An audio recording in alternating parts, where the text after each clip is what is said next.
Hello friends, welcome to exam how. स्वागत करते हैं आपका एग्ज़ाम हाउ में। थ्योरी का जो भी सेशन था, थ्योरी जितनी भी थी वर्क एंड एनर्जी में, मैंने पूरा कोशिश किया कि आपको वो चीज़ें समझ में आए। मैंने पूरा कोशिश किया कि आपके सिलेबस में जो कुछ भी है सारा कुछ कवर हो जाए। तो लगभग सब कुछ कवर हो चुका है, कुछ छूटा नहीं है। सब कुछ मैंने बहुत ही बेहतरीन तरीके से आप लोगों को बताया है, आप लोगों को समझाया है।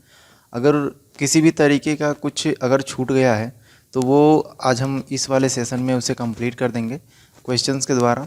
और ये जैसा कि यहाँ पे साफ और स्पष्ट तौर पे लिखा हुआ न्यूमेरिकल का ये सेशन है। जितने भी आपके एक्सरसाइज के न्यूमेरिकल्स के क्वेश्चन हैं उसका हम आपको यहाँ पे सोल्यूशन कराएंगे, आपको समझाते हुए बताएंगे, और जो छूटा होगा वो यहाँ पे पूरा हो जाएगा। अगर आपको ये वीडियो पसंद आता है तो आप इसको लाइक करें, और जो हमारा ये चैनल है एग्ज़ाम हाउ, आप इसको ज़्यादा से ज़्यादा शेयर करें और इस चैनल को सब्सक्राइब ज़रूर करें। तो शुरुआत करते हैं। पहला जो क्वेश्चन होगा, तो आप देखिए पहला क्वेश्चन आपके स्क्रीन पे है। ये क्वेश्चन नंबर 4 है। आपके जो बुक में एनसीईआरटी के जो बुक में नंबरिंग दिया हुआ है उसके हिसाब से आप चौथा क्वेश्चन अगर एक्सरसाइज का देखते हो तो आपको ये क्वेश्चन वहाँ पे मिलेगा। ठीक है, ये क्वेश्चन, और ये नंबरिंग जिस तरीके से आपके बुक में दिया हुआ है एज इट इज़ मैंने वैसे ही यहाँ पे कॉपी पेस्ट किया है, और इसका हम इस तरीके से और बेहतरीन तरीके से सोल्यूशन करने की पूरी कोशिश करेंगे। तो यहाँ पे क्वेश्चन क्या है, क्वेश्चन नंबर 4 ये कह रहा है कि certain force acting on a 20 kg mass change its velocity from 5 metre per second to 2 metre per second, calculate the work done by the force. अब ये चीज़ मैंने आपको इसका जो भी एक्सरसाइज था या फिर एग्जाम्पल था वो मैंने आपको तभी बता दिया था जब हम काइनेटिक एनर्जी के बारे में पढ़ रहे थे। सेम वही क्वेश्चन है, उसी तरीके से इसे भी करना है। और अगर आप करना चाहो तो आप खुद से कोशिश करो, इसको एक बार खुद से ट्राई ज़रूर करें। और नहीं समझ में आता है तो हम हैं आपके लिए, और ये चैनल आपके लिए है। पूरी तरीके से हम समर्पित हैं आपके लिए। इसको देखो, सोल्यूशन करने से पहले क्या करना होगा कि जो भी डेटाज दे रखे हैं पहले हम उनको क्या करते हैं, नोट डाउन कर लेते हैं। तो इसमें जो मास है, मास कितना दे रखा है, 20 kg मास दे रखा है। ठीक है, देखो वेलोसिटी कहाँ से कहाँ जा रही है, 5 मीटर पर सेकेंड से 2 मीटर पर सेकेंड जा रही है। तो अब पहले हम क्या करते हैं, इनिशियल वेलोसिटी कितनी है, 5 मीटर पर सेकेंड, और फाइनल वेलोसिटी कितनी है, 2 मीटर पर सेकेंड। ठीक है, वर्क डन हमें फाइंड करना है। तो वर्क डन कैसे फाइंड होगा, वर्क डन इक्वल टू कितना हो जाएगा, work done equal to change in, work done equal to change in kinetic energy. ठीक है, काइनेटिक एनर्जी। और इसको किस तरीके से हम लिखेंगे, इसको लिखेंगे काइनेटिक एनर्जी में चेंज कितना होगा, 1/2 m फाइनल वेलोसिटी का square minus 1/2 m initial velocity का स्क्वायर। ठीक, ये चेंज हो गया आपके काइनेटिक एनर्जी में। ये चेंज होंगे उस फोर्स के द्वारा वेलोसिटी में जो 20 kg का मास है। ठीक है, अब इसमें 1/2 और m को कॉमन ले लेते हैं और बचेगा क्या, फाइनल वेलोसिटी का स्क्वायर माइनस इनिशियल वेलोसिटी का स्क्वायर। ठीक है, इसको सॉल्व करते हैं, 1/2 मल्टीप्लाई बाई 20। ठीक है, मास 20 kg है, फाइनल वेलोसिटी कितना है, 2 है, और जब 2 का स्क्वायर करेंगे तो कितना आएगा, 4, माइनस 5 का स्क्वायर करेंगे तो आएगा 25। ठीक है, इसको सॉल्व करेंगे तो 2 से 20 कैंसिल होगा 10 टाइम्स, और ये हो जाएगा माइनस का 210 जूल। ठीक है, ये 210 जूल आ जाएगा। अब देखो इस क्वेश्चन में माइनस का जो सिनेरियो है, जो मतलब है उसे समझते हैं कि ये माइनस किस तरीके से आता है। आपको फॉर्मूला याद होगा, मैंने वर्क डन का एक फॉर्मूला बताया था, work done equal to force. ठीक है, इस तरीके से लिखते हैं,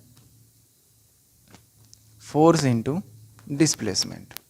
ठीक है, देखो ये फॉर्मूला इनकम्प्लीट है, ये पूरी तरीके से नहीं है। ये तभी वैलिड है जब फोर्स में और जो डिस्प्लेसमेंट हो या फिर जो मोशन होता है उसमें जो एंगल हो वो 0 डिग्री का हो। ठीक है, अब एंगल को किस तरीके से समझेंगे, इस फॉर्मूले में कैसे लिखा जाता है, इसको ऐसे लिखते हैं F into D cos theta. ठीक है, ये हो गया कॉस थीटा।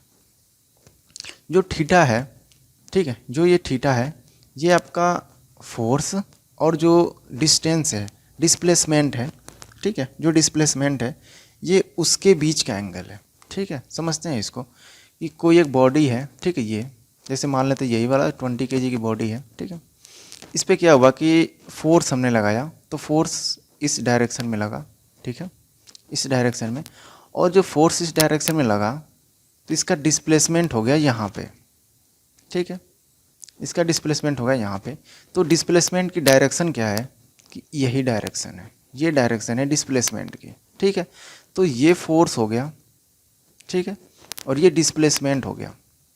इनके बीच का देखो एंगल क्या होगा, आप क्या करो, इनके बीच का एंगल इस तरीके से आप करो, ये कितना एंगल है, ये 0 है, दोनों सेम डायरेक्शन में है। ठीक है, अब हम क्या करते हैं कि इनका जो टेल है और इन दोनों को क्या करते हैं एक पास रख देते हैं। तो आप देखोगे कि ये आपका फोर्स का हो जाएगा और इसी के ऊपर आपका आ जाएगा डिस्टेंस का। ठीक है, एंगल कितना हो गया, एंगल 0 डिग्री हो गया। तो इस ये जो फॉर्मूला है, ये वाला फॉर्मूला ये तभी है जब ये कॉस थीटा की वैल्यू 0 है, क्योंकि कॉस थीटा की जो 0 होती है, 0 डिग्री पे जो कॉस थीटा की वैल्यू होती है वो 1 होती है। इस वजह से यहाँ पे सिर्फ एफ इंटू डी लिखते हैं। तो जो कंप्लीट फार्मूला है वो एफ डी कॉस थीटा होता है। ठीक है, यही फार्मूला है इसका। अब यहाँ पे जो माइनस की वैल्यू है अब उसको समझते हैं। ठीक है, अच्छे तरीके से यहाँ पे 20 kg का मास दे रखा है, बना लेते हैं। ये 20 kg का मास है। ठीक है, ये मूव कर रहा है, इसकी वेलोसिटी कितनी है, ये इनिशियल वेलोसिटी है, और इनिशियल वेलोसिटी कितनी है 5 है। ठीक है, जब ये 5 है तो ना कोई फोर्स इस पर लगा है। अब इसकी देखो, अगर आपको वेलोसिटी डिक्रीज करनी है तो क्या करोगे, इसमें वेलोसिटी डिक्रीज करनी है तो आप इसमें क्या करोगे, दो चीज़ें हो सकती हैं। क्या क्या हो सकता है, दो चीज़ें जो होंगी कि या तो आप एक फोर्स लगाओ जो इस डायरेक्शन में हो, ठीक है, तभी तो इसकी वेलोसिटी घटेगी, या फिर आप इसके सामने से फोर्स लगाओ यहाँ पे जो इसका अपोज करे। ठीक है, इस वजह से क्या होगा कि इसकी वेलोसिटी घटेगी। ठीक है, अब यहाँ पे देखो, आप दोनों कंडीशंस में देखो, इन दोनों की टेल को आप अगर मिला दोगे, ठीक है, दोनों की टेल को मिला दो। अब यहाँ से एफ में और जो वेलोसिटी है, जिस डायरेक्शन में वेलोसिटी है इसी डायरेक्शन में डिस्प्लेसमेंट हो रहा है। ठीक है, तो इसके बीच में एंगल कितना होगा, ये 180 डिग्री का है। कितना एंगल है, 180 डिग्री है। ठीक, इस तरीके से मेजर करेंगे। यहाँ पे मैं क्लियर बनाता हूँ, ये है आपका डिस्प्लेसमेंट और ये है आपका फोर्स। ठीक है, डिस्प्लेसमेंट से फोर्स के बीच में एंगल कितना है, 180 का है, 180 डिग्री का है। तो अब ये जो 180 डिग्री है, अब इसको यहाँ पे पुट करोगे तो कितना हो जाएगा, ये कॉस थीटा में 180 डिग्री पे -1 होता है। ठीक है, -1 होता है। तो अगर ये वैल्यू हम यहाँ पे पुट करेंगे तो जो वर्क आएगा वो आएगा -f इंटू डी। ठीक है, अब तुम्हें माइनस का मतलब समझ में आना चाहिए कि जब डिस्प्लेसमेंट के अपोजिट डायरेक्शन में फोर्स लगता है तब उस फोर्स के द्वारा किया गया कार्य का न्यूमेरिक वैल्यू नेगेटिव आता है। ठीक है, अगर फोर्स और डिस्प्लेसमेंट दोनों सेम डायरेक्शन में है तो न्यूमेरिक वैल्यू जो होगा वर्क का वो पॉजिटिव आएगा। यहाँ पे आप जो माइनस देख रहे हो, -210 जूल, ये यही दिखा रहा है कि यहाँ पे जो फोर्स है ना वो डिस्प्लेसमेंट के ठीक अपोजिट है, जिसकी वजह से जो उनके बीच में एंगल है डिस्प्लेसमेंट और फोर्स के बीच में वो क्या है, 180 डिग्री है। तो इसी वजह से यहाँ पे माइनस है। ठीक है, आप इसको सिर्फ अगर आप मैग्नीट्यूड में लिखोगे तो आप इतना लिखना इसको 210 जूल। ठीक है, सिंपल सा ये फंडा है। ये चीज़ मैंने आपको नहीं बताया था, बट ये मैं आपको यहाँ पे मैंने समझा दिया। कुछ अंतर नहीं है, वर्क डन की वही फार्मूला है, बस कॉस थीटा को मल्टीप्लाई कर देना है उसमें ताकि फार्मूला पूरा हो जाए। ठीक है, ये फार्मूला पूरा है। नेक्स्ट क्वेश्चन की तरफ मूव करते हैं। नेक्स्ट क्वेश्चन क्या है, a mass of 10 kg is at a point A on table. ठीक है, कोई सी टेबल बना लेते हैं, ये टेबल है और ये मान लो ए पॉइंट है। ठीक है, ये क्या है, ए पॉइंट है। एक मास है यहाँ पे जिसका वेट कितना है, 10 kg है। ठीक है, वेट कितना, मास कितना है, 10 kg है। तो इसको हम क्या लिखेंगे, m इंटू जी, तो जो वेट होगा वो कितना हो जाएगा, m इंटू जी हो जाएगा। और 10 kg इंटू आप इसमें मल्टीप्लाई करना 9.8 का, ठीक है। तो ये हो जाएगा वेट, और ये किस में आएगा, न्यूटन में आ जाएगा। 98 न्यूटन ये हो जाएगा वेट इस बॉडी का, ठीक है। It move to the point B, अब मान लो यहाँ पे कोई पॉइंट बी है, ठीक है। इस तरीके से ये मूव कर रहा है, यहाँ तक ये मूव किया, ठीक है। सेम मास में कोई चेंज नहीं आएगा, तो जो इसका वेट होगा वो उतना ही होगा, और ये आएगा 98 न्यूटन, ठीक है। इस बॉडी पे यही एक फोर्स वर्क कर रहा है। If the line of joining A and B is horizontal, ठीक है। ए एंड बी जो बी है, इसका जो लाइन ऑफ ज्वाइनिंग क्या है, हॉरिजेंटल है। चलो हमने हॉरिजेंटल किया है। What is the work done on the object by the gravitational force, ये जो फोर्स है यही ग्रेविटेशनल फोर्स है, इसको हम एफ जी लिख लेते हैं, मतलब ग्रेविटेशनल फोर्स, ठीक है। समझ में आ गया, यही फोर्स है ग्रेविटेशनल फोर्स। ये कह रहा है कि ये जो ग्रेविटेशनल फोर्स है ये इस ऑब्जेक्ट पे कितना वर्क कर रहा है। अब यहाँ पे देखो, जो अभी मैंने थोड़ी देर पहले बताया, जो एंगल का सिनेरियो बताया, यहाँ पे फोर्स नीचे की तरफ वर्क कर रहा है, ठीक है। और जो डिस्प्लेसमेंट है वो इस डायरेक्शन में हो रहा है, ठीक है। अब फॉर्मूला वर्क डन का क्या है, वर्क डन कहता है F into D cos theta, ठीक है। ये आप इसको क्रॉस हटा लो, यहाँ पे डॉट लगा दो, ठीक है। इस तरीके से लिखेंगे, क्रॉस नहीं लिखेंगे, डॉट लिखेंगे जब कॉस थीटा आप लिखोगे तो, ठीक है। F into D cos theta, theta की वैल्यू कितनी हो गई। अब देखो फोर्स हमेशा डाउनवर्ड रहेगा, और जो डिस्प्लेसमेंट है वो हॉरिजेंटल है, तो जो एंगल भी इन दोनों के बीच में बना, ठीक है, ये वाला जो एंगल बन रहा है ये देखो 90 डिग्री होगा, और यहाँ पे भी देखो 90 डिग्री ही होगा, ठीक है। कोई एंगल में चेंज नहीं हुआ। अब कॉस थीटा की जो वैल्यू है जो 90 डिग्री है, यहाँ पे हम पुट कर देते हैं, तो वो कोई कैलकुलेशन नहीं करना है। कॉस जो 90 डिग्री की वैल्यू होती है वो 0 होती है, ठीक है।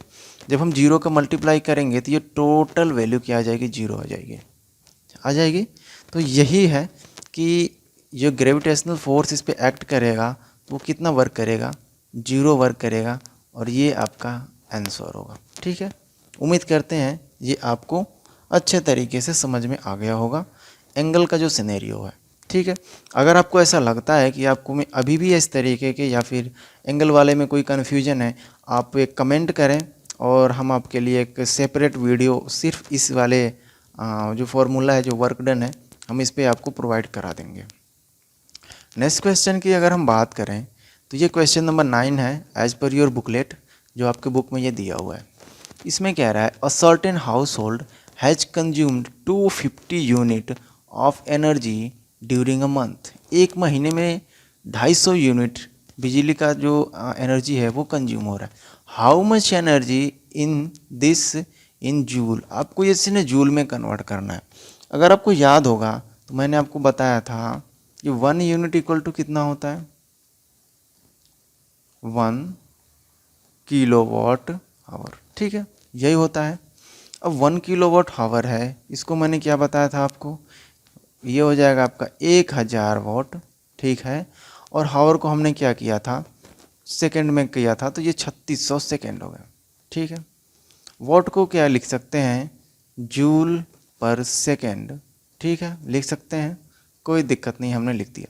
देखो सेकंड से सेकंड कट गया, और यहाँ पे आ जाएगा 1000 इंटू 3600 जूल, या फिर मैंने आपको बताया था 3.6 इंटू 10⁶ जूल। इस तरीके से मैंने कुछ आपको बताया था, अगर आपको याद होगा तो आप थोड़ा सा ध्यान दीजिए, आपको याद जरूर होगा, ठीक है। ये मैंने बताया था 3.6 इंटू 10⁶ जूल। अब ये 1 यूनिट की वैल्यू है, ये क्या है, 1 यूनिट का, और यहाँ पे दे रखा है 250।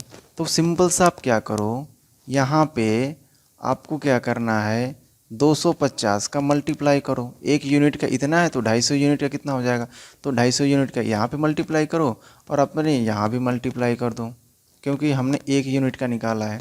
अब ये 250 यूनिट का कितना हो जाएगा, जब आप इसको मल्टीप्लिकेशन करेंगे तो ये नियरली आएगा 9 इंटू 10⁸ जूल। ठीक है, ये हमारा आंसर हो जाएगा। ये मैंने एकदम क्रिस्टल क्लियर ये चीज़ आपको बहुत ही टाइम लेकर के बताया था, एक्सेस टाइम लेकर के मैंने ये चीज़ आपको समझाई थी। ये आपको ज़रूर समझना चाहिए था।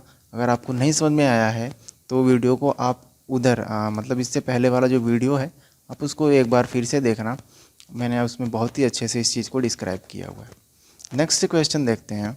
नेक्स्ट क्वेश्चन क्या कह रहा है, an object of mass 40 kg is raised to a height of 5 metre above the ground. ठीक है, मतलब कि जो 40 kg का मास है, ठीक है, ये 40 kg का मास है, m इक्वल टू कितना है 40 kg, और ये कह रहा है कि ग्राउंड से कितना ऊपर है 5 मीटर है। ठीक है, ये ग्राउंड से 5 मीटर ऊपर है, तो हमने इस तरीके से फिगर को ड्रॉ कर दिया। ठीक है, अब क्या कह रहा है, what is it's potential energy. तो पहले हम पोटेंशियल एनर्जी को फाइंड करते हैं। पोटेंशियल एनर्जी को मैंने आपको बताया था, अगर हम बात पोटेंशियल एनर्जी करें तो हमेशा आपको याद रखना mg/h। ठीक है, हमेशा। मास कितना है इसका 40 kg है। ठीक है, जी की वैल्यू देखो इसमें नहीं दिया है, आप 9.8 लेना। ठीक है, और इसके बाद हाइट दे रखा है आपका 5 मीटर। ठीक है, इतना दे रखा है। हाइट कितना दे रखा है 5 मीटर दे रखा है। ठीक है ना, 5 मीटर दे रखा है। जब आप इसको सॉल्व करोगे तो आपको यहाँ पे आएगा 1960 जूल। ठीक है, बट आप ये सोचोगे या फिर अगर आप इस आंसर को मैच कराओगे तो ये आपके बुक के आंसर से नहीं मैच करेगा।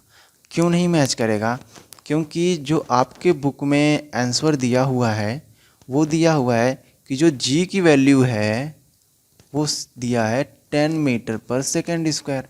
तो आप 9.8 की जगह अगर आपने 10 पुट कर दिया तो जो आंसर आएगा वो आएगा लगभग 2000 जूल। ठीक है, तो ये आंसर आपके बुक में दिया हुआ है और ये हमने कैलकुलेट किया हुआ है। मैंने आपको जो बता रखा था वो आपको याद रखना है कि जब जी की वैल्यू नहीं दे रखी हो तो हमेशा 9.8 लेना, और अगर जी की वैल्यू दे देता है 10 तो और अच्छी बात है। ठीक है, बट नहीं दिया है तो हमने इस वजह से 9.8 लिया है और ये आंसर हमारा सही है। ये भी सही है, बट अब अगर आप जी की वैल्यू 10 लोगे तब। ठीक है, क्लियर होगा। अब नेक्स्ट हम थोड़ा सा और आगे बढ़ते हैं।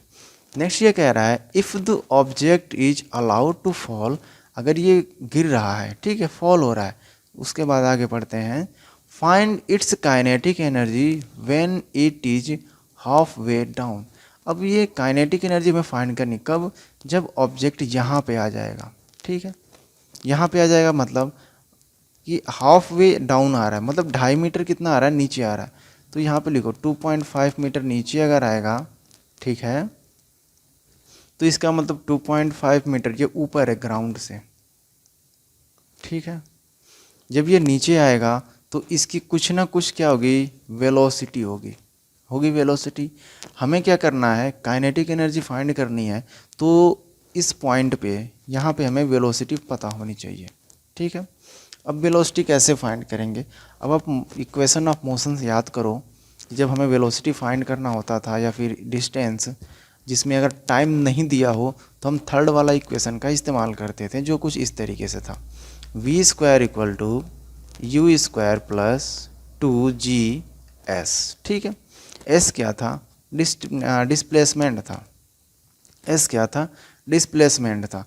यहाँ पे आप देखोगे कि जब इस वाले पॉइंट पे ये 40 kg का जब मास था तो यहाँ पे इसकी जो वेलोसिटी थी, इनिशियल वेलोसिटी थी, वो 0 थी, तो u² की वैल्यू कितनी हो गई, 0 हो गई। ठीक है, जो बॉडी है, जो ऑब्जेक्ट वो नीचे की तरफ आ रहा है, इस वजह से हमने यहाँ पे पॉजिटिव लिया है, कन्फ्यूजन होने की इसमें कोई बात नहीं है। ठीक है, हमें v² की वैल्यू फाइंड करनी है, तो 2 करते हैं इनटू, देखो जो आपके बुक में दिया है 10 मीटर पर सेकेंड स्क्वायर जी की वैल्यू, हम उसी के हिसाब से इसको ले लेते हैं। जी की वैल्यू हमने 10 ले लिया। अब डिस्प्लेसमेंट कितना हुआ, अब देखोगे डिस्प्लेसमेंट ऊपर से लेकर के इस पॉइंट तक कितना हुआ है, सिर्फ और सिर्फ 2.5 मीटर हुआ है, तो इसको यहाँ पे लिखोगे आप 2.5 मीटर। ठीक है, या फिर मीटर नहीं, हमने किसी का नहीं लिखा तो इसका भी नहीं लिखते हैं। अब ये कितना हो जाएगा, ये हो जाएगा आपका 50। ठीक है, मतलब v² की जो वैल्यू है वो कितना आ गई 50। आप इसको अंडर रूट में मत कैलकुलेट करना, क्योंकि जब हम काइनेटिक एनर्जी की वैल्यू फाइंड करेंगे तो इसका फॉर्मूला कुछ ऐसे होता है mv²। तो वी स्क्वायर की वैल्यू कितनी है 50 है। ठीक है, वैल्यू को हम पुट करेंगे 1/2 इंटू 40 इंटू 50। ठीक है, ये कितना आ जाएगा, ये आपको पास आ जाएगा 1000 जूल। ये आंसर हो जाएगा काइनेटिक एनर्जी। ठीक है, ये काइनेटिक एनर्जी हो जाएगी और ये पोटेंशियल एनर्जी हो जाएगी, या फिर आप इसको 2000 भी बोल सकते हैं अगर आप जी की वैल्यू 10 लेंगे तो। हो गया ये इतनी चीज़ें। ये बहुत ही छोटा सा और सिंपल सा क्वेश्चन था, मे बी आपको ये चीज़ समझ में आ गई होगी। ठीक है, नेक्स्ट चीज़, अब नेक्स्ट क्वेश्चन की तरफ आगे बढ़ते हैं। नेक्स्ट क्वेश्चन काफ़ी इंटरेस्टिंग क्वेश्चन है और ये क्या कह रहा है, what is the work done by the force of gravity on a satellite moving round the earth. ठीक है, तो इसको समझने के लिए एक पहले हम क्या करते हैं, अर्थ बनाते हैं। ये अब देख रहा हूँ ना, ये अर्थ है, मैंने इसको ई लिख दिया। ठीक है, सैटेलाइट क्या करती है, ये ऊपर ऐसे घूमती है, ऐसे ऐसे घूमती है, इस तरीके से कुछ। ठीक है, मान लेते हैं यहाँ पे सैटेलाइट है, इस तरीके से सैटेलाइट है। ठीक है, अब इसका जो मास होगा, ठीक है, मास एम की वजह से अर्थ इसको क्या करेगी, अपनी तरफ अट्रैक्ट करते, जो एम जी होगा, जो वेट होगा, वो इस डायरेक्शन में वर्क करेगा। ठीक है, इस डायरेक्शन में करेगा। क्यों, क्योंकि मैंने आपको बताया ये अर्थ की साइड में ही होगा, क्योंकि अर्थ इसको अपनी तरफ खींचेगी। ठीक है, तो ये जो एम जी होगा ये अर्थ की तरफ होगा और इसका डिस्प्लेसमेंट इस डायरेक्शन में है। ठीक है, ये आपका वेट है, एम जी है। ठीक है, जिसको हम क्या कहते हैं, फोर्स बोलते हैं, ग्रेविटेशनल फोर्स है। ये एम जी है, ये वेट है, और ये है डिस्प्लेसमेंट है। अब आप मुझे बताओ कि जो फोर्स है, ये जो ग्रेविटेशनल फोर्स है, ठीक है, ये एम एफ, इसको जी लिख देते हैं, और डी के बीच में एफ जी एंड डी के बीच में थीटा की वैल्यू कितनी है। ठीक है, आप फिगर में ही देख लो, थीटा की वैल्यू कितनी है, 90 डिग्री है। अगर थीटा की वैल्यू 90 डिग्री आ गई तो इसका मतलब ये हुआ कि जो वर्क डन होगा वो कितना हो जाएगा, 0। तो इसका आंसर हो जाएगा 0, मतलब कि कोई वर्क ग्रेविटी की वजह से इस सैटेलाइट पे नहीं हो रहा है। ठीक है, समझ में आ गया। चलो ठीक है, आगे बढ़ते हैं और नेक्स्ट क्वेश्चन की तरफ मूव करते हैं। ये नेक्स्ट क्वेश्चन है, बहुत ही इजी क्वेश्चन है और स्टेप बाय स्टेप मैं आपको इसे समझाने की कोशिश करूँगा। ठीक है, ऐसा ही क्वेश्चन मैं एग्जाम्पल के तौर पे मैंने आपको ये समझा चुका हूँ, एक बार फिर से देख लेते हैं इसे। यहाँ पे देखो बात कर रहा है एन इलेक्ट्रिक हीटर, एक इलेक्ट्रिक हीटर है जो इसमें 500 वाट का रेटिंग है। अब देखो जो वाट की बात है, इसका मतलब ये पावर दे रखा है कितना, 500 वाट। ठीक है, टाइम दे रखा है कितना, 10 आवर्स। ठीक है, ये पूछ क्या रहा है, ये पूछ रहा है एनर्जी कितनी है। ठीक है, पावर का फॉर्मूला देखो सबको पता है, पावर का फॉर्मूला मैंने बताया था, एनर्जी डिवाइडेड बाई टाइम, यही फॉर्मूला बताया था। पावर कितना है, 1500 है। एनर्जी हमें क्या करना, फाइंड करना है, और टाइम कितना है, 10 आवर्स है। इसको ऐसे लिख देंगे। अब देखो एनर्जी इक्वल टू कितना हो गया यहाँ पे, इसको हावर लिख देते हैं, इसको वॉट लिख देते हैं। ठीक है, ताकि समझ में आ जाए यूनिट। अब ये हो जाएगा आपका 1500 वाट इंटू 10 आवर। ठीक है, मल्टीप्लाई कर देते हैं तो ये आ जाएगा 15,000 वाट आवर। अब इसको किलो वाट आवर, देखो ये भी आंसर सही है, वाट आवर में ये गलत नहीं है, बट इसको किलो वाट आवर में ही हमेशा इसको हम क्या करते हैं, यूनिट को लाते हैं या इसको डिनोट करते हैं। ठीक है, तो किलो वाट आवर के लिए हम क्या करेंगे कि अगर ऊपर हमें क्या करना है, किलो वाट आवर लाना है, तो करो इसे 15,000 को हम 15 गुणे 1000 लिख सकते हैं वाट आवर। ठीक है, अब मैं यहाँ पे कर देता हूँ कैलकुलेशन, एनर्जी इक्वल टू, अब यहाँ पे 1000 को हम क्या लिख सकते हैं, किलो लिख सकते हैं, तो 15 किलो को हमने क्या लिखा, स्मॉल के वाट और आवर। ये हमारा स्पेसिफिक और राइट आंसर हो गया। ठीक है, ये समझ में आ जाना चाहिए आपको, किसी तरीके का कोई कन्फ्यूजन नहीं होना चाहिए। ये यहीं पे क्वेश्चन फिनिश होता है। अब नेक्स्ट क्वेश्चन की तरफ मूव करते हैं। नेक्स्ट क्वेश्चन क्या कह रहा है, calculate the work required to be done to stop car 500 kg moving at the velocity of 60 kilometre per hour. इसमें देखो जो सबसे डिफ़िकल्ट चीज़ है या फिर जो आपको करना है वो ये है कि जो 60 किलोमीटर पर आवर है, पहले आप इसको मीटर पर सेकंड में कर लो। तो इसको मैंने आपको बताया था, अगर किलोमीटर पर आवर दे रखा है, अगर मीटर पर सेकंड में कन्वर्ट करना है तो अब इसको 5/18 से क्या करो, मल्टीप्लाई करो। ठीक है, चलो अगर टाइम रहा तो मैं ये आपको ज़रूर बता दूंगा कि 5/18 से ही मल्टीप्लाई क्यों करते हैं, वो भी चीज़ मैं आपको समझा दूंगा। अगर लास्ट में अगर टाइम बचता है तो ज़रूर बता दूंगा। ठीक है, अब देखो हमें क्या करना है कि एक कार है, उसकी वेलोसिटी कितनी है, इतनी है, लिख देते हैं इसकी। ठीक है, वेलोसिटी कितनी है, ये इनिशियल वेलोसिटी है, इतनी वेलोसिटी से मूव कर रही है। दे कितना रखा है, 5/18 कर दो। ठीक है, ये क्या मीटर पर सेकेंड हो गया। अब फाइनली हमें क्या करना है, उस कार को रोकना है। रोकना है मतलब अब जो फाइनल वेलोसिटी हो जाएगी, जब हम रोक देंगे तो जीरो हो जाएगी, हो जाएगी जीरो। ठीक है, अब देखो ये चीज़ हो गया। अब वर्क डन कितना होगा, वर्क डन हो जाएगा change in kinetic energy, change in kinetic energy. ठीक है, अब change in kinetic energy formula क्या है, 1/2 मास इंटू फाइनल वेलोसिटी का स्क्वायर माइनस इनिशियल वेलोसिटी का स्क्वायर। ठीक है, फाइनल वेलोसिटी देखो क्या है, फाइनल वेलोसिटी जीरो दे रखा है, 1/2 कार की मास कितना दे रखा है, 500 kg, 500 kg लिखना। फाइनल वेलोसिटी कितनी है, जीरो है।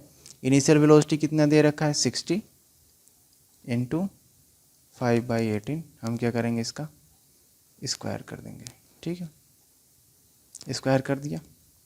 चलो ठीक है, जब आप इसको सॉल्व करोगे, ठीक है, जब आप इसको सॉल्व करोगे तो आपको जो मिलेगा, जो आपको आंसर फाइंड होगा वो होगा 208,333.33 जूल। आप इसको कैलकुलेशन आप खुद से करना, और अच्छी बात है अगर आप खुद से ये कैलकुलेशन करते हो तो बहुत अच्छी बात है। अदरवाइज कैलकुलेशन आपको खुद से करना ही पड़ेगा। तो अपना आप दिमाग लगाना इसमें किस तरीके से कैलकुलेशन करना है। अगर कैलकुलेशन में ज़्यादा दिक्कत होती है तो आप कमेंट करना, मैं आपके लिए एक अलग से एक वीडियो बनाऊंगा, या फिर इसके बाद से जो भी वीडियोज़ मैं अपलोड करूंगा उसमें मैं आपको कैलकुलेशन करके भी बता दिया करूंगा कि किस तरीके से कैलकुलेशन आप कर सकते हो। ठीक है, कुछ वीडियोज़ में मैंने बताए हैं कि कैसे कैलकुलेशन को ईजी करते हैं। ठीक है, तो ये इसका आंसर रहा। ये माइनस साइन, अगर इसमें देखो साइन देखो माइनस होगा। ठीक है, यहाँ पे मैंने लिखा नहीं है, माइनस साइन होगा। समझते हैं माइनस साइन कैसे होगा। ये कार है, ये कार है। ठीक है, कार है और इसकी वेलोसिटी दे रखा है 60 किलोमीटर प्रति आवर। अब इस कार को हमने यहाँ पे रोक दिया, यहाँ पे वेलोसिटी कितनी हो गई, जीरो हो गई। ठीक है, यहाँ तक समझ में आया। अब इसकी वेलोसिटी जीरो कैसे हो गई, अब इसकी डायरेक्शन ये है, इस डायरेक्शन में ये मूव कर रही, तो फोर्स हमें इस डायरेक्शन में लगाना होगा। ठीक है, फोर्स को इस डायरेक्शन में लगाएंगे, ये इसकी क्या हो जाएगी, डिस्प्लेसमेंट या डायरेक्शन, या फिर जो मूव कर रहा है। ठीक है, इन दोनों के बीच में एंगल कितना है, 180 हो रहा है यहाँ पे। अब ये समझ में आ जाना चाहिए, इसमें कन्फ्यूजन नहीं होना चाहिए। इनके बीच में 180 है तो ये आंसर क्या आएगा, नेगेटिव में आएगा। बट आप इसको पॉजिटिव में लिखना, क्योंकि आपको मैग्नीट्यूड लिखना है। ठीक है, तो पॉजिटिव नेगेटिव के चक्कर में मत पड़ना, आप नेगेटिव नहीं, आप सीधे पॉजिटिव लिख दिया और आंसर लिख देना कि इतना वर्क डन होगा, या फिर एक एडिशनल लाइन लिख देना कि जो फोर्स होगा वो जो स्पीड होगा या फिर जो डायरेक्शन ऑफ मोशन होगा उसका अपोज करेगा, मतलब उल्टा होगा, 180 डिग्री होगा। या फिर ऐसे भी लिख सकते हैं आप कि जो फोर्स और डिस्प्लेसमेंट है उन दोनों के बीच में जो एंगल है वो क्या है, 180 डिग्री है। तो जिसकी वजह से क्या होगा, ये जो वर्क डन होगा इस वजह से क्या है, नेगेटिव है। ठीक है, तो ये सिंपल सा रहा, और ये आपको समझ में आ जाना चाहिए, समझ में आया भी होगा। ठीक है, तो ये क्वेश्चन नंबर ये 17 फिनिश होता है। आगे बढ़ते हैं। ये भी देखो वैसा ही क्वेश्चन है जैसा कि मैंने आपको बताया था, इसमें थोड़ा सा बेहतरीन तरीके से आपके बुक में दे रखा है, तो लोग इसको समझते हैं। ठीक है, ये पूछ रहा है कि in each of the following a force F, ठीक है, is acting on an object of mass M. इसका मास दे रखा है, क्या एम दे रखा है, ये मास एम दे रखा है। ठीक है, the direction of displacement is from west to east, ये डिस्प्लेसमेंट दे रखा है ऐसे। ठीक है, ये हो गया। So by the longer arrow, ठीक है, लॉन्गर एरो से दे रखा है। Observe the diagram carefully and state whether the work done by the force is negative, positive और जीरो। अभी देखो इसमें मैंने ये तो कई बार बता चुका, इसके बीच में एंगल देखो कितना है, ठीक है। फॉर्मूला यहाँ पे भी लिख देता हूँ मैं, work done equal to F into D cos theta, ठीक है। कॉस थीटा की वैल्यू अगर 90 डिग्री है तो 0 होगा, कॉस 0 डिग्री की वैल्यू 1 होगा, कॉस 180 की वैल्यू -1 होगा, ठीक है। इतनी यही कंडीशंस बनती हैं, इससे ज़्यादा नहीं होता है और इससे ज़्यादा आपके पेपर में आएगा भी नहीं। तो ये 3 कंडीशंस आप याद रखना। इसमें देखो फोर्स और डिस्प्लेसमेंट के बीच में कितना एंगल बन रहा है, 90 डिग्री। तो इसका मतलब यहाँ पे जो वर्क डन होगा इस वाले केस में, तो वर्क डन कितना हो जाएगा, 0, ठीक है। इस वाले केस में देखो दोनों सेम डायरेक्शन में है, तो इनका जो एंगल होगा, यहाँ पे एंगल कितना है, 0 डिग्री है, तो वर्क डन कितना हो जाएगा, वर्क डन कितना हो जाएगा यहाँ पे, पॉजिटिव हो जाएगा, ठीक है। ये पॉजिटिव आएगा। यहाँ पे देखो, यहाँ पे 180 डिग्री है, यहाँ पे क्या है, थीटा की वैल्यू 180 डिग्री है, तो वर्क डन कितना आ जाएगा, नेगेटिव आएगा, ठीक है। वर्क डन नेगेटिव कैसे आएगा, क्योंकि कॉस थीटा की वैल्यू क्या है, -1 है। अगर आप किसी में -1 का मल्टीप्लाई करोगे तो जाहिर सी बात है वो नेगेटिव ही आएगा, ठीक है। तो इस तरीके से पॉजिटिव नेगेटिव आपको ये चीज़ें बहुत ही अच्छे से समझ में अब आई गई। कई क्वेश्चंस इस पे बेस्ड हमने कर लिए हैं। अब इसके बाद देखो हम बात करते हैं, एक लास्ट क्वेश्चन है, ठीक है। अब टाइम भी हो चुका है, बट एक क्वेश्चन बचा है, उसे हम पूरा कर देते हैं। अब देखो यहाँ पे क्या कह रहा है, find the energy in kilowatt hour consumed in 8 hours bye 4 device of power 500 वाट। देखो 4 डिवाइस की बात कर रहा है और एक डिवाइस का कितना दे रखा है, 500, एक डिवाइस का 500 दे रखा है। 4 डिवाइस का कितना हो जाएगा, 4 का गुणा कर दो, इसमें मल्टीप्लाई कर दो, 2000 वाट। और 2000 वाट को हम क्या लिख सकते हैं, 2 किलोवाट लिख सकते हैं। अब 2 किलोवाट तो हम इसको लिख सकते हैं, ठीक है ना। अब हमें क्या फाइंड करना है, एनर्जी फाइंड करना है। तो ये जो 2 किलोवाट है ये क्या है, आपका पावर है, ठीक है। तो पावर इक्वल टू कितना होता है, एनर्जी डिवाइडेड बाय टाइम, ठीक है। एनर्जी इक्वल टू कितना हो जाएगा, पावर इनटू टाइम। पावर कितना दे रखा है, 2 किलोवाट दे रखा है, टाइम कितना दे रखा है, 10 आवर दे रखा है, तो कितना हो जाएगा टोटल, 20 किलोवाट आवर। किसी तरीके का कोई भी कन्फ्यूजन इसमें होना ही नहीं चाहिए, सिंपल सा फॉर्मूला बेस्ड ये क्वेश्चन है। और इसके बाद भी अगर कन्फ्यूजन होता है तो थोड़ी दिक्कत की बात है, क्योंकि इससे पहले वाला वीडियो ज़रूर आप देख लेना अगर नहीं समझ में आ रहा है तो, और इसके बाद भी ना आए तो एक कमेंट ज़रूर कर देना। मैं नहीं चाहता हूँ कि आपको चीज़ें आधी अधूरी बताई जाएँ या फिर समझ में ना आए, तो ऐसे आप कर लेना। ये लास्ट क्वेश्चन था, और जैसा कि मैंने आपसे बोला था कि हम आपको ये बता देते हैं कि जो 60 किलोमीटर पर आवर था, इसको हम मीटर पर सेकंड में कैसे कन्वर्ट करते हैं, ठीक है। देखो पहले लिखो यहाँ पे किलोमीटर पर आवर, इसको हमें क्या करना है, मीटर में, मतलब किलोमीटर को मीटर में जब कन्वर्ट करोगे तो कितना आएगा, 1 किलोमीटर में कितना होता है, 1000 मीटर होता है, और 1 घंटे में 3600 सेकेंड होते हैं, ठीक है। ये 20 से 20 कैंसिल हो जाएगा, ठीक है। अब कितना बचा, 10 मीटर डिवाइडेड बाई 36 सेकेंड, ठीक है। 18 दूना 36 होता है, 18 से काट तो 2 बार, और 5 दूना 10 होता है, ये हो गया 2 बार, 5 बार, ठीक है। तो क्या आ गया, 5/18 मीटर पर सेकेंड, यही चीज़ आई। तो सिंपल सा, अब हमें क्या करना है, ये जो किलोमीटर पर आवर है यहाँ पे क्या लिख देना है, 60, अब गुणा किससे करना है, 5/18, ये किस में, मीटर पर सेकेंड में, ठीक है। तो यही है, कटना चाहते हो तो 9 दूना 18, 30 दूना 60, और ये 3 3 का 9, 10 3 30, तो ये हो जाएगा आपका 50/3 मीटर पर सेकेंड, ठीक है। अगर आप इसको और भी सॉल्व करना चाहते हो तो आप खुद से करते रहना, जितना भी आएगा आप इसको देख लेना, ये मीटर पर सेकंड में आएगा, ठीक है। तो यही वजह है कि हम इसका ये मल्टीप्लाई करते हैं।